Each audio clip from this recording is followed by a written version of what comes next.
Hello everyone, welcome to my online study point. बच्चों, आज की इस वीडियो में हम फ्लेमिंगो टेक्स्ट बुक के first lesson the last lesson के लॉन्ग आंसर टाइप क्वेश्चन का अध्ययन करेंगे। आप अपने पास एक पेन और रजिस्टर भी रखें ताकि आप साथ साथ डिफिकल्ट वर्ड के मीनिंग भी नोट कर सकें और साथ साथ जो है लॉन्ग क्वेश्चनों के आंसर भी लिख सकें। बच्चों, यदि आप हमारे चैनल पर नए हैं तो आप हमारे चैनल को सब्सक्राइब कर लीजिए और बेल आइकन का बटन प्रेस करके लाइक और शेयर जरूर कर दीजिए।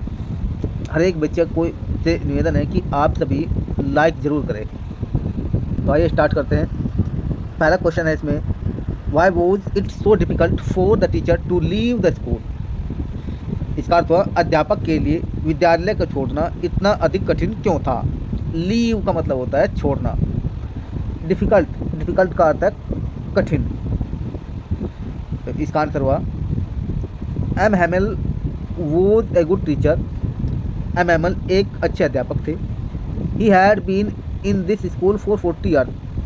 वे इस विद्यालय में 40 वर्ष तक रहे थे। He loved his garden very much. उन्हें अपना बगीचा बहुत प्यारा था। It was outside the window and his class was in front of him. Outside का अर्थ है बाहर की ओर, यानी यह खिड़की के बाहर था और उनकी कक्षा उनके सामने थी। इन फ्रंट ऑफ का अर्थ है के सामने। The same desk and benches were there in the classroom, only they had been worn smooth.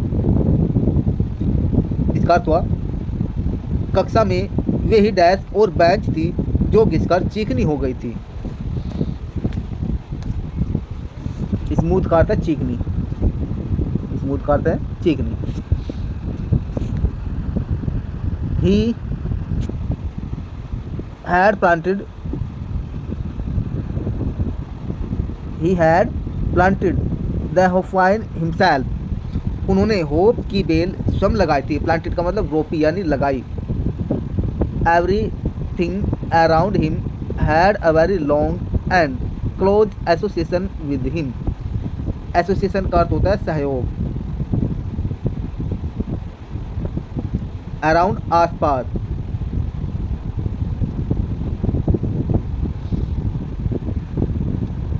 और क्लोज एसोसिएशन का अर्थ होगा बहुत करीबी रिश्ता, ये भी कह देंगे। तो इसका अर्थ हुआ उनके आसपास की प्रत्येक वस्तु से उनका बहुत करीबी रिश्ता था।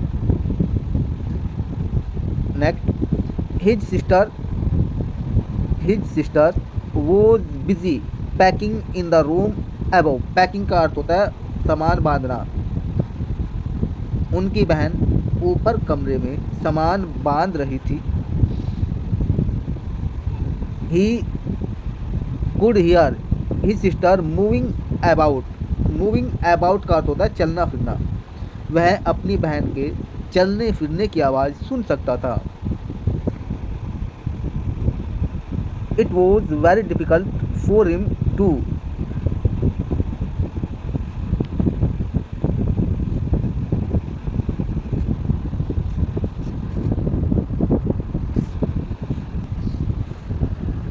it was very difficult for him to dissociate himself from all these things, for they had been part and parcel of his life. Dissociate का अर्थ होता है अलग करना, तोड़ना या संबंध तोड़ना। डिफिकल्ट कठिन। पार्ट का अर्थ है अभिन्न या भाग, हिस्सा। तो इसका अर्थ हुआ उसके लिए इन सब वस्तुओं से नाता तोड़ना बहुत कठिन था क्योंकि वे उसके जीवन का अभिन्न अंग बन चुकी थी। प्रत्येक उनके विद्यालय छोड़ने का दुखी था। Everyone was sad at his leaving the school. Next question है, why was Franz scared that day? What did he see on his way to school? And how did he get to his desk?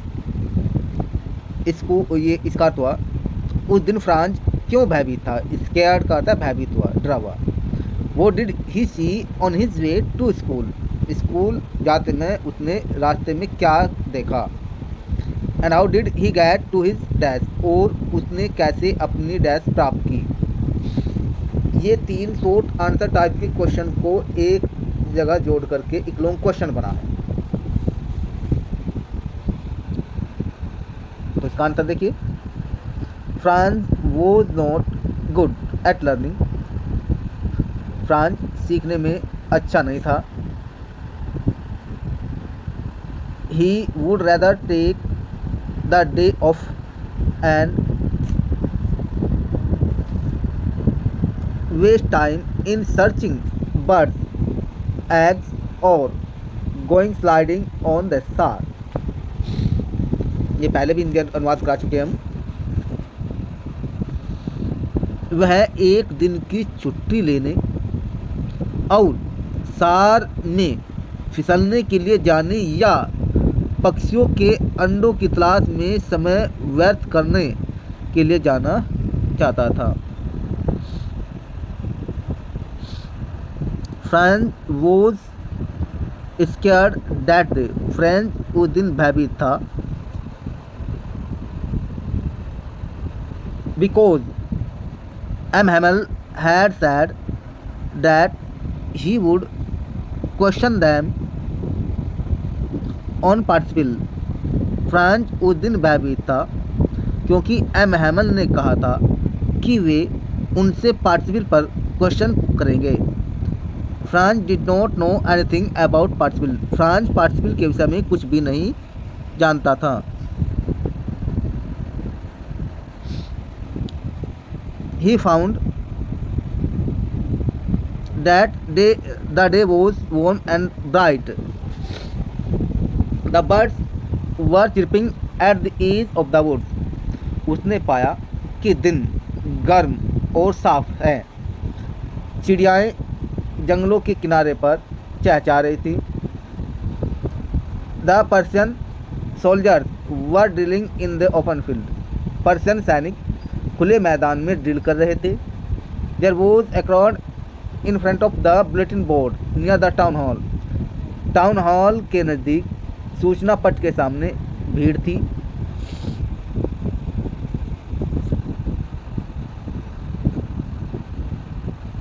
France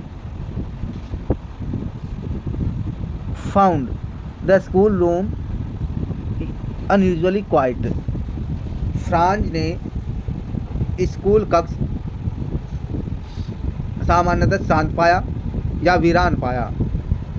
unusually असामान्यतः, quite शांत वीरान। So he had no option but, और quite का यहाँ पे शांत पे शांत भी है, शांत। So he had no option, इसलिए उसके पास कोई विकल्प नहीं था, but to open the door, दरवाज़ा खोलने के अलावा, and go in before everybody, और हर एक के सामने अंदर जाना, अर्थात इसलिए उसके पास दरवाज़ा खोलने और प्रत्येक के सामने से अंदर जाने के अलावा कोई ऑप्शन यानी विकल्प नहीं था। ही ब्लस्ड, वह शर्मिंदा हुआ, and was frightened of the teacher, और अध्यापक से डरा हुआ था। M Hamel spoke very kindly to him, M Hamel ने उसे बड़ी दयालुतापूर्वक कहा, या एम हैमल उससे बड़ी दयालुतापूर्वक बोले। आस्क्ड हिम, और उसे कहा, to go to his place quickly, अपने स्थान पर शीघ्रता से जाओ, अर्थात और उसे अपने स्थान पर शीघ्रता से जाने के लिए कहा। France jumped over the bench, France jumped पर कूदा, and sat down at his desk, और अपनी डेस्क यानी टिपाई पर बैठ गया। तीसरा question, what unusual things did France notice when he reached his school, जब फ्रेंच विद्यालय पहुंचा तो उसने कौन सी असामान्य वस्तुएं देखी, इसका अर्थ हुआ। क्वेश्चन आंसर है इसका, the school usually began with a great hustle, विद्यालय आम तौर पर एक बड़े शोरगुल से शुरू होता था। हसल मीन शोरगुल। Lots of sounds and noises could be heard in the street. बहुत सी ध्वनि और शोर गली में सुने जा सकते थे। फॉर एग्जाम्पल, उदाहरण के लिए, the opening and closing of desk could be heard. डेस्कों को खोलना और बंद करना सुना जा सकता था। Children repeated their lesson loudly in unison. Repeated भी का अर्थ होता है दोहराया। इन यूनिसन एक साथ, एक स्वर में। बच्चे एक स्वर में बड़े जोर से अपने पाठों को दोहराते थे। लाउडली मीन्स जोर से। The rapping of the teacher's rod on the table could also be heard. Rapping टकराना, रोड छड़, हियर्ड सुना, यानी अध्यापक की छड़ के टकराने की आवाज़ मेज पर सुनी जा सकती थी।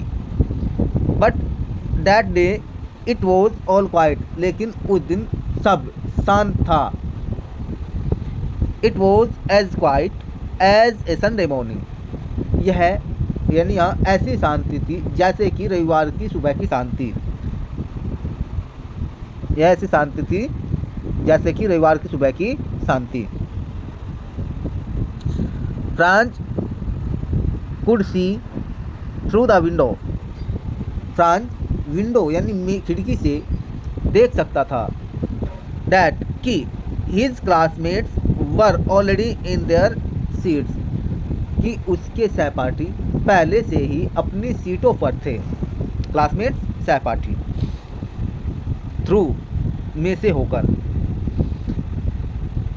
The teacher was walking up and down in the classroom. अध्यापक कक्षा में चहलकदमी कर रहे थे।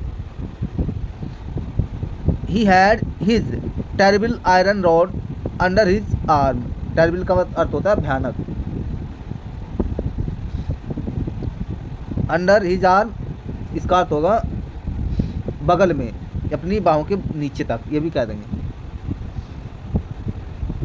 यानी इसका अर्थ हुआ उनके पास, उनकी बगल में उनका भयानक लोहे का डंडा था या छड़ थी। दूसरा टिप कहते हैं उसकी बगल में लोहे की छड़ थी। सिंपल भाषा में।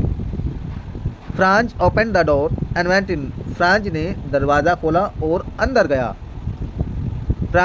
He was terribly frightened. वह अत्यधिक भयभीत था। टेरिबली भयानक रूप से भी कह देंगे और अत्यधिक या बड़ा भी कह देंगे। फ्राइटेंड डरा, भयभीत। MML saw him. एमएमएल ने उसे देखा। And asked very kindly to take his seat. और बड़ी विनम्रता से उसे अपनी सीट पर बैठने के लिए कहा। ये इसका क्वेश्चन आंसर होगा हिंदी में भी और इंग्लिश में भी। नेक्स्ट क्वेश्चन है, what do you think is the theme of the story the last lesson.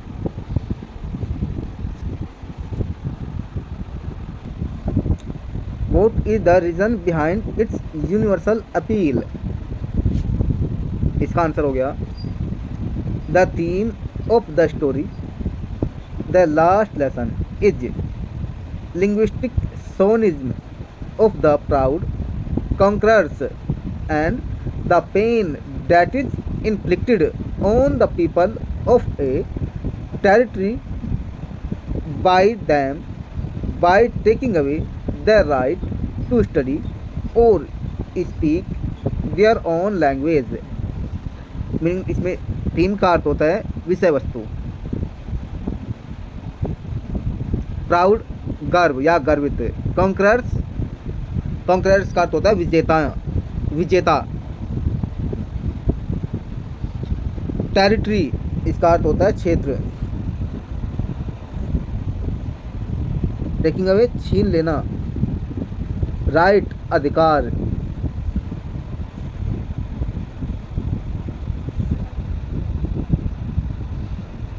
And thus make them aliens in their own land of birth. The story has a sub-theme also.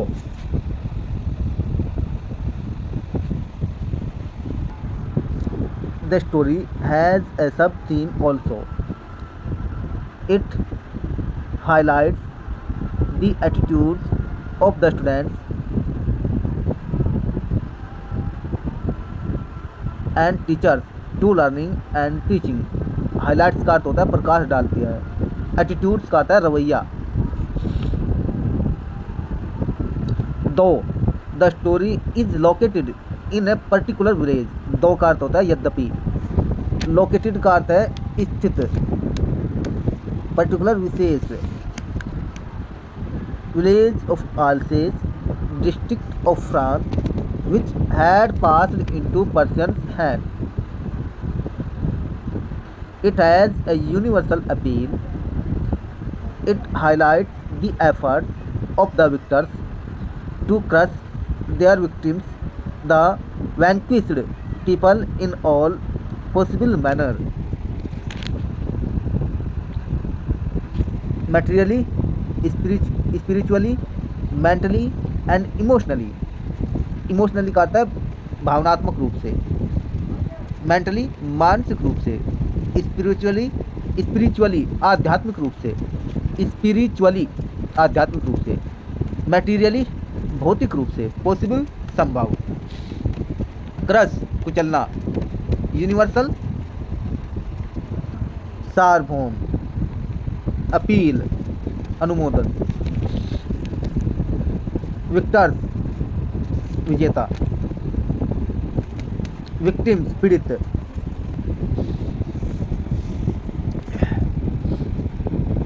वैंक्विस्ड का अर्थ होता है पराजित, इसका अर्थ है पराजित। नेक्स्ट टेकिंग अवे यानी इसका अर्थ है छीन लेना। Mother tongue from the people is the harshest का अर्थ है सबसे कठोर। पनिशमेंट सजा। द प्रॉपर इक्वेशन का अर्थ है समीकरण। Between student and teacher. His focused attention, केंद्रित, फोकस्ड का अर्थ है केंद्रित, अटेंशन का अर्थ है ध्यान। हेल्पफुल मददगार एंड एनकरेजिंग उत्साहित करने वाला। Attitude and kind. Treatment can encourage students to learn better. Treatment उपचार, एनकरेज उत्साहित करना।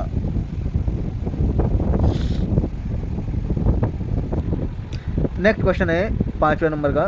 Right a character sketch of little Franz. छोटे फ्रांस का चरित्र चित्रण कीजिए। इसमें आंसर है Franz was a typical school boy. Typical का अर्थ है आम। फ्रांस एक आम स्कूली लड़का था। He was care free and hated to go school. वह लापरवाह था और स्कूल जाने से घृणा करता था। हेटेड नफरत करता था या दूसरा अर्थ है घृणा करता था। केयर फ्री लापरवाह, इसका अर्थ है लापरवाह। He was afraid of his French teacher M Hamel's iron ruler. वह अपने फ्रेंच शिक्षक एम हैमल के लोहे के डंडे से डरता था। He was more interested in spending his time outside the school. Interesting रुचिकर, स्पेंडिंग व्यतीत करना, यानी वह अपना समय स्कूल के बाहर बिताने में अधिक रुचि लेता था। Many times he missed the school and went in search of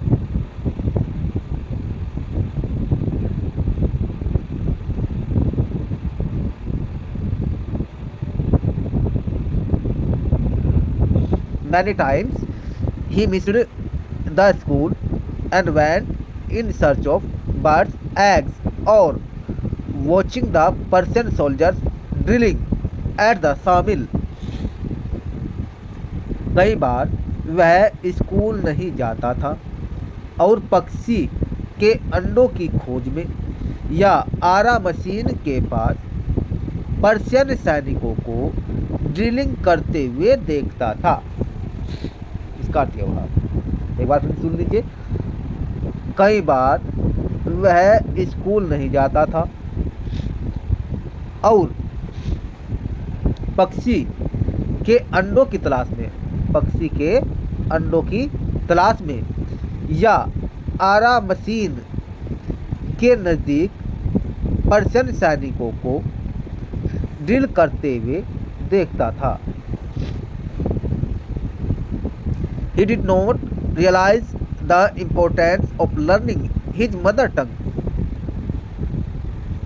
till the time his country passed into Persian hands. उसे अपनी मातृभाषा सीखने की आवश्यकता का एहसास तब तक नहीं हुआ जब तक कि उसका देश पर्शियन के हाथों में नहीं गया। रियलाइज समझ आना या एहसास होना, इम्पोर्टेंस का अर्थ है महत्व। And teaching French was banned, और फ्रेंच सिखाने पर प्रतिबंध नहीं लगा दिया गया। बैन का अर्थ है प्रतिबंध लगाया। This came as a thunderbolt to him when he came to school, found it to be his last French lesson. इसने उसके ऊपर वज्रपात की तरह प्रहार किया। थंडरबोल्ट वज्रपात। जब वह स्कूल आया, when he came to school, जब वह स्कूल आया, फाउंड और पाया, it to be his last French lesson, कि यह उसका आखिरी पाठ था, आखिरी फ्रेंच पाठ था। एट दिस पॉइंट, यानी इस स्थिति पे, he lamented the loss of his language. Lamented का अर्थ है पश्चाताप किया, दुख व्यक्त किया, दुख व्यक्त किया या दुखी हुआ, विलाप किया। पश्चाताप करना नहीं, दुखी हुआ, विलाप किया। इस स्थिति में उसने अपनी भाषा को खो जाने पर दुख व्यक्त किया।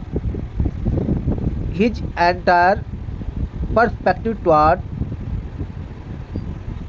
The language and the teacher changed.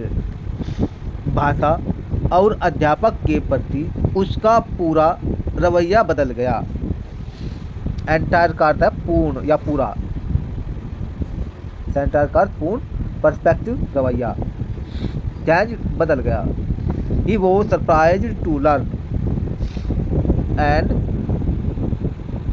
Understanding everything on the last day did not find a mammal sticked during the lesson. आखिरी दिन वह आश्चर्यचकित था कि सब चीज़ें सीखे और समझ आ रही थी, और मैमल को उस पाठ के दौरान सख्त नहीं पाया। स्ट्रिक्ट का अर्थ होता है सख्त, अंडरस्टैंडिंग समझ, सरप्राइज आश्चर्यचकित था। नेक्स्ट है, he was not able to understand the severity of war and wondered whether the peasants would be made sing in German. वह युद्ध की विभीषिका को समझने में सक्षम नहीं था और हैरान था कि कबूतरों को भी जर्मन बोलने सिखा दी जाएगी। He was not able to understand the severity of war. Severity का मतलब गंभीरता, विभीषिका। वह युद्ध की गंभीरता को समझने में भी सक्षम नहीं था और हैरान था। वंडर्ड का अर्थ होता है हैरान हुआ या आश्चर्यचकित हुआ। वेदर कि द पीजन कबूतर would be made sing in German, कबूतरों को भी जर्मन बोलनी सिखा दी जाएगी। ये इसका हिंदी अनुवाद हुआ। नेक्स्ट क्वेश्चन है comment on the appropriateness of the title the last lesson. इसका तो द लास्ट लेसन शीर्षक की उपयुक्तता पर टिप्पणी कीजिए या टिप्पणी लिखिए। इसका आंसर हुआ the story has an appropriate and suggestive title. कहानी का एक उचित और विचारोत्तेजक शीर्षक है। It is the centre of attention through. Attention का अर्थ है ध्यान। And the whole story revolves around it. Wall का अर्थ है सारी। रिवॉल्व घूमती है या चक्कर लगाती है, अराउंड इट इसी के चारों। यानी यह पूरी तरह से ध्यान का केंद्र है या आकर्षण, और पूरी कहानी इसी के इर्द गिर्द घूमती है। The beginning of the story serves as preparation for it. कहानी की शुरुआत इसकी तैयारी की तरह सेवा करती है। प्रिपरेशन का अर्थ होता है तैयारी।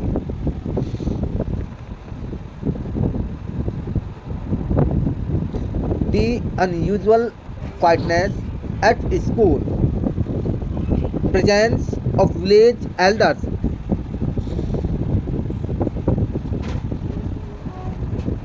and the teacher in his Sunday bad dress all point out to the unusual and unique occasion. The last lesson in a French village school in a district conquered by the Persians। तो इसका अर्थ हुआ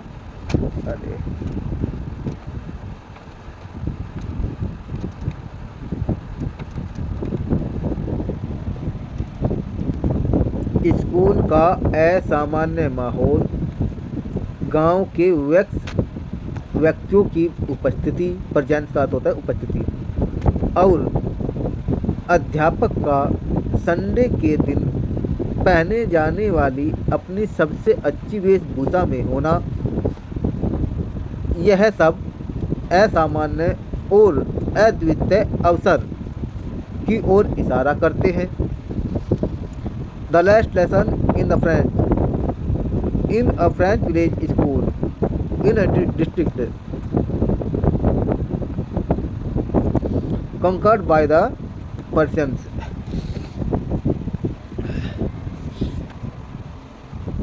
conquered का अर्थ है जीता हुआ, district जिले, ओकेशन का अर्थ है अवसर, ओकेशन का अर्थ हो गया अवसर, अनयूजुअल असामान्य, यूनिक अद्वितीय।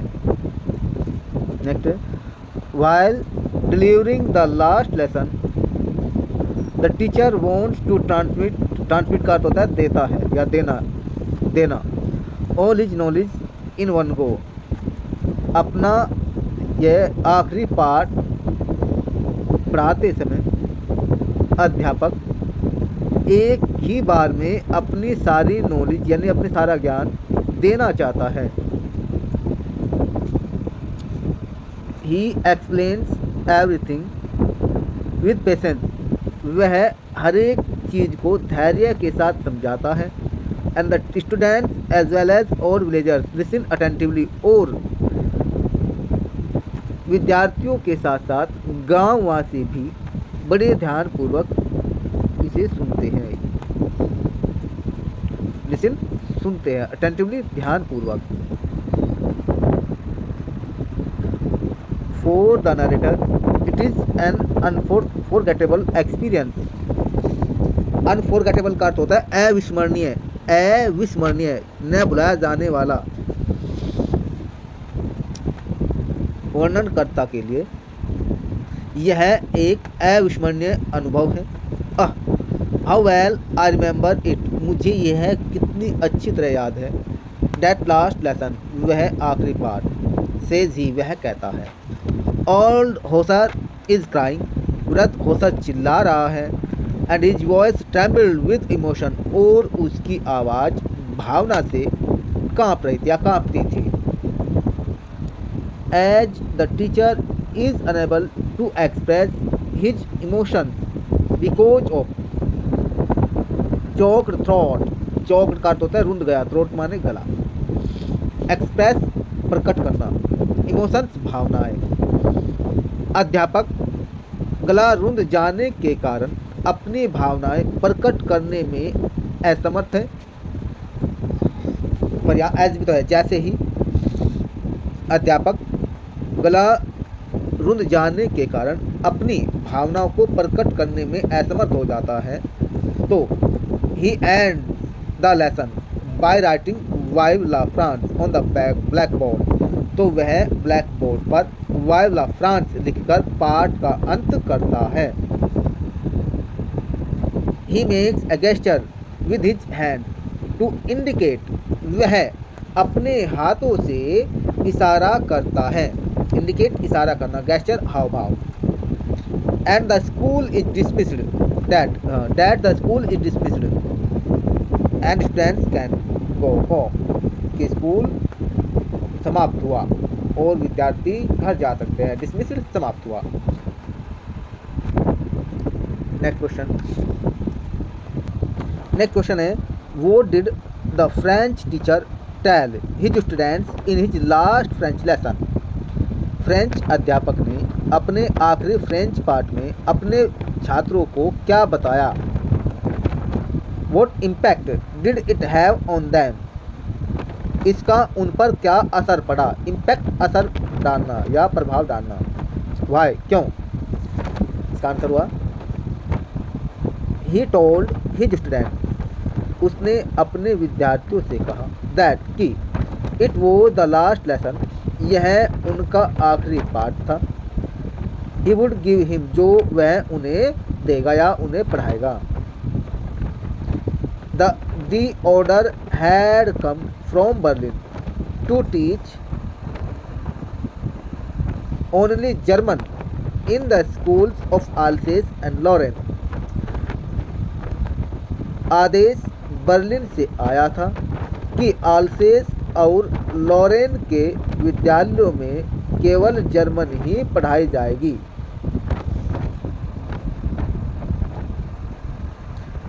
The new master would come the next day, अगले दिन नए अध्यापक आएंगे। He advised them to be careful and attentive, advised सलाह दी, उसने उनको सावधान और ध्यान मग्न होकर या एकाग्रचित होने की सलाह दी। अटेंटिव ध्यान मग्न, एकाग्रचित दोनों अर्थ हो गए। केयरफुल सावधान। The students' parents were not anxious to make them learn French. विद्यार्थियों के माता पिता उन्हें फ्रेंच सिखाने का दबाव डालने के प्रति चिंतित नहीं थे। एंक्सस का होता है चिंतित। फ्रेंच वॉज देयर की टू फ्रीडम, फ्रेंच उनके लिए आज़ादी की चाबी थी। फ्रीडम आज़ादी स्वतंत्रता, की का था चाबी। His speech had great impact on them, उनके भाषण ने उन पर काफ़ी असर डाला। French forgot about his teacher's ruler and his strict temper, French अपने अध्यापक के डंडे और सख्त स्वभाव के विषय में भूल गया था। स्ट्रिक्ट का अर्थ होता है सख्त, कठोर। टेम्पर स्वभाव, ये इसका अर्थ हुआ। नेक्स्ट क्वेश्चन है, in which way did M Hamel blame himself and others for the negligence of the study of French language, इसका अर्थ है किस प्रकार एम हैमल ने खुद को और दूसरों को फ्रेंच भाषा न सीखने का दोष दिया। Answer, M Hamel blamed himself for the negligence of the study of French language। M Hamel ने फ्रेंच भाषा के अध्ययन में लापरवाही के लिए श्रम को दोषी ठहराया। बिकॉज, क्योंकि he often sent the children to water his flowers, क्योंकि वह अक्सर बच्चों को अपने फूलों को पानी देने के लिए भेजता था। And sometimes gave them holiday, और कभी कभी उन्हें छुट्टी भी देता था। When he wanted to go fishing, जब वह मछली पकड़ने जाना चाहता था। M Hamel blame others also for the negligence of the study of French language. M Hamel ने फ्रेंच भाषा के अध्ययन में लापरवाही के लिए दूसरों को भी दोषी ठहराया। Because the parents of the children, बच्चों के माता पिता वर नॉट एंक्शस, नहीं थे चिंतित, इनफ फॉर देयर एजुकेशन, उनकी शिक्षा के लिए काफ़ी, अर्थात क्योंकि बच्चों के माता पिता उनकी शिक्षा के लिए काफ़ी चिंतित नहीं थे या पर्याप्त चिंतित नहीं थे। इनफ का अर्थ होता है काफ़ी, पर्याप्त। The parents of the children preferred to put them to work on a farm, बच्चों के माता पिता उन्हें फार्म में और एट द मिल्स या कारखानों में काम पर लगाना पसंद करते थे। सो दैट, ताकि दे हैव मोर मनी, उनके पास अधिक पैसा हो। इन दिस वे, इस प्रकार M Hamel blamed himself and others for negligence of the study of French language. इसलिए या इस प्रकार, इन दिस वे, इस प्रकार एम हैमल ने फ्रेंच भाषा के अध्ययन में लापरवाही के लिए खुद को और दूसरों को दोषी ठहराया। तो ये आपके फर्स्ट चैप्टर के long answer type question complete हुए। आशा करते हैं आपको वीडियो अच्छी लगी होगी। आप सभी बच्चों से